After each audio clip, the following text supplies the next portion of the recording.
शान्त छ, साँझको पवन बसेको छ, मन्दिरको आँगन घन्टीको आवाजले स्पर्श गर्छ हृदय।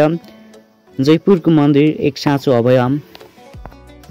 दर्शकबिन नमस्कार, आज हामी जयपुर रिलेटेड नयाँ भिडियो लिएर उपस्थित भएका छौँ। कृपया भिडियोलाई अन्तिमसम्म हेर्नुहोला। यस भिडियोलाई लाइक, कमेन्ट सँगै सेयर पनि गरिदिनु होला र च्यानललाई सब्स्क्राइब पनि गरिदिनु होला भन्दै आजको यस भिडियोलाई यतैबाट सुरु गर्दैछौँ। साबिकको रिसा चोपता गाविस 2 र हालको लेकम गाउँपालिका 5 मा रहेको जयपुर लक्ष्मीनाथ मन्दिर भनेको एक प्रकारको वरदानी ढोकाको रूपमा चिनिएको मन्दिर हो। यस मन्दिरमा स्थानीयहरू धार्मिक आस्था र मनोरञ्जनका निम्ति यस मन्दिरमा आउने गरेको देख्न सकिन्छ।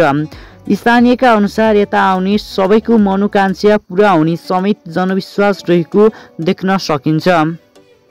दुःख पर्दा मन्दिरलाई सम्झने थियो, सुखमा मन्दिरलाई बिर्सने थियो। चुनावमा हुन्थे त्यसैकै घोषणा पत्र मन्दिरभरि, पछि त जान्थ्यो बस भविष्यमा हुने काल्पनिक कुरा गरी।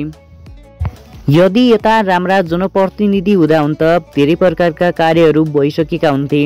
न त मेरो लेकमलाई कसैले देख्यो नै, न त कसैले चिर्यो नै।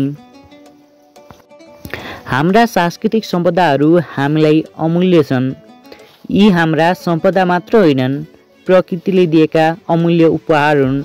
हामीले यस्ता कुराहरूको जगेर्ना गर्नुपर्छ भन्दै तपाईँलाई आजको भिडियो कस्तो लाग्यो, मन परे लाइक, कमेन्ट, च्यानललाई सब्स्क्राइब पनि गरिदिनु होला भन्दै बिदा हुन्छु। नमस्कार।